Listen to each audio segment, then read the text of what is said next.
Harus kita akui, selama 4 tahun, 5 tahun terakhir ini, itu Tuhan seperti memihak Pak Jokowi luar biasa. Memihak Indonesia lah, begitu. Maksud saya begini, belum pernah 5 tahun berturut-turut tidak ada kemarau panjang. Ini kan campur tangan Tuhan. Pak Jokowi kan nggak bisa membuat supaya hujan terus begitu. Tidak bisa mengatur seperti parlemen begitu. Ini luar biasa. Nah, apakah 5 tahun ke depan di masa kepemimpinan presiden berikutnya Tuhan masih seperti ini?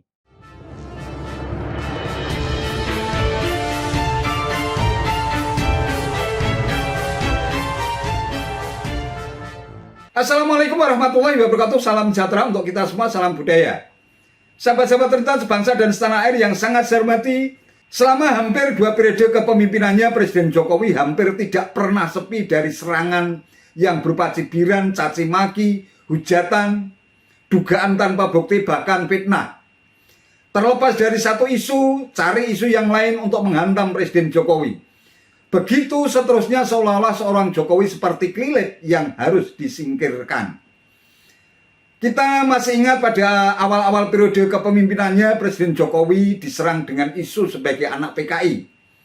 Bahkan ada pihak yang memaksakan Jokowi harus melakukan tes DNA. Saat isu itu mulai surut, pecah lagi isu Jokowi anti-Islam, Islamofobia. Namun perlahan-lahan isu itu pun menyurut dengan sendirinya, hilang tersapu angin, melihat kemesraan antara Jokowi dengan sosok-sosok kiai karismatik yang begitu dekat dan akrab. Namun mereka tak pernah berhenti menanamkan dan menaburkan benih-benih kebencian kepada Presiden Jokowi. Berbagai isu terus digulirkan dan sama sekali tidak ngefek sedikit pun terhadap Jokowi.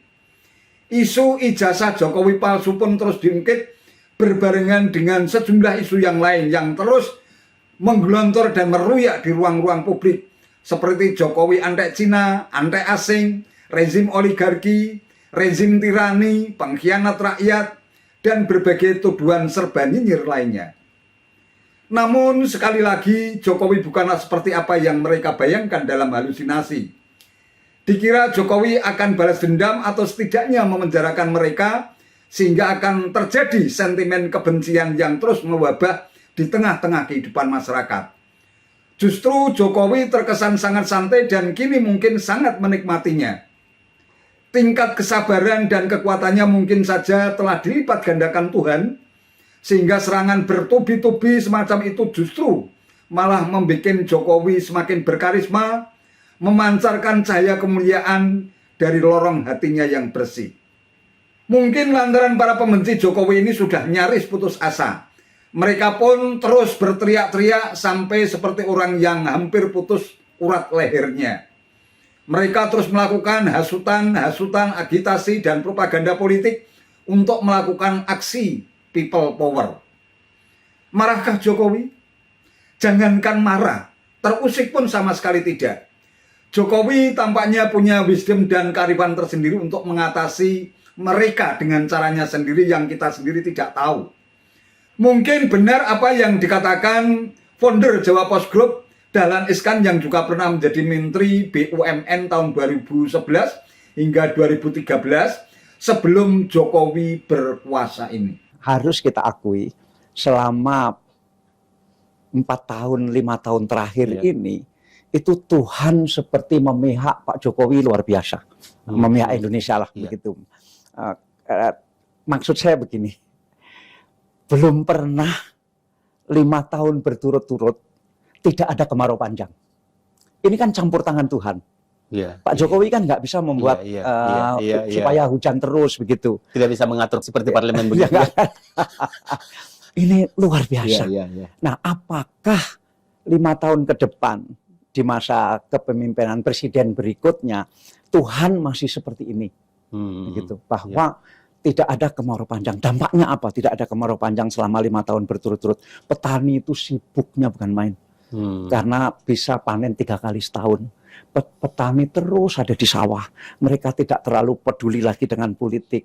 Dan desa-desa itu tenang. Desa-desa itu tenang. Jadi isu politik apapun itu nggak terlalu laku di desa-desa. Karena desa-desa ini tenang sekali. Karena mereka sibuk dengan pertaniannya dan mereka income-nya kan pasti otomatis naik karena biasa 2 kali panen menjadi 3 kali panen. Tetapi bukan masalah income saja, tapi perhatian untuk memikirkan yang lain-lain itu juga berkurang karena fokus kepada bagaimana memikirkan pertanian. Kebetulan juga misalnya sistem pupuk subsidi. Nah, kalau ini pemerintah, hasil dari pemerintah. Itu serius sekali menangani pupuk subsidi sampai pakai kartu. Sehingga betul-betul subsidi pupuk ini sampai kepada orang yang memerlukan. Misalnya tidak ada orang kaya itu misalnya punya sawah di atas 2 hektar, itu dapat subsidi pupuk, itu nggak bisa lagi sekarang. Karena by name, by address. Dikontrol dengan kartu. Dan meskipun petani males menyimpan kartu itu, kartunya biasanya disimpan di tempat agen pupuk. Tapi apapun itu, saya mengakui ini keberhasilan yang luar biasa besar karena pupuk ini dulu selalu heboh sampai ada pupuk diberi warna. Itu kan sangat kuno sekali, padahal bisa diatur dengan kartu. Nah sekarang itu saya anggap itu berhasil. Mungkin juga termasuk ini hasil Menteri Pertanian. Saya tidak tahu, ini karena Presiden, karena Menteri Pertanian, saya tidak tahu. Meskipun Menteri Pertaniannya sekarang lagi. Tapi campur tangan Tuhan itu masih ada satu lagi. Harga komoditi selama 5 tahun terakhir, itu ampun deh bagusnya. Sawit bagus sekali, batu bara luar biasa bagus. Kemudian nikel bagus. Ini negara ini punya uang karena 3 hal ini. Nah, padahal kita semua tahu dalam buku ekonomi bahwa harga komoditi itu kan selalu begini, terus ini hukum harga komoditi seperti itu. Nah, apakah presiden berikutnya ini masih mengalami harga komoditi yang begini terus begini, apa mungkin begitu? Karena hukumnya itu setelah naik itu akan turun begitu.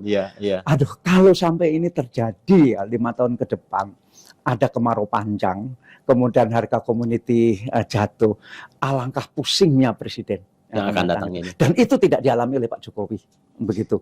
Dan berarti ke depan ini memerlukan presiden yang harus siap seandainya kemarau panjang terjadi. Satu itu jadi dia harus siap kemarau panjang terjadi. Kedua, harga komoditi jatuh. Begitu. Nah, dan Pak Jokowi harus diakui juga, sebenci-benci apapun kepada Pak Jokowi harus diakui, untuk kemarau panjang itu Pak Jokowi menyiapkan banyak sekali embung. Ini kalangan elit mungkin tidak mencatat sebagai prestasi yang perlu dihargai, embung. Sehingga kelak mungkin seandainya terjadi kemarau panjang, mungkin agak sedikit tertolong karena proyek-proyek embung ini banyaknya luar biasa. Tetapi tetap kalau terjadi kemarau panjang dan Tuhan tidak memberi hujan sebaik 5 tahun terakhir, ya tetap persoalan. Aku belum pernah ngomong gini, ini baru kepada Anda aku ngomong gini. Apakah tadi keberhasilan Presiden Jokowi itu sehingga banyak yang menginginkan program-program itu dilanjutkan? Saya kira begitu. Saya kira rasional juga. Kalau ada orang yang berpendapat, oh lebih baik Pak Jokowi terus saja deh, gitu. Rasional juga. Meskipun secara demokrasi itu menyakitkan. Dan apalagi bagi aktivis demokrasi ya, kayaknya nggak ada orang lain saja. Kan belum dicoba, mungkin orang lain lebih bagus. Suara begitu juga harus kita dengar. Tapi orang kan juga menghitung. Terutama pengusaha itu biasanya, katakanlah Pak Jokowi tidak sukses-sukses amat, katakanlah begitu. Tentu orang yang menganggap Pak Jokowi sukses sekali marah mendengar begini. Tapi seandainya pun Pak Jokowi tidak sukses-sukses amat, pengusaha lebih senang seperti ini daripada belum tentu begitu.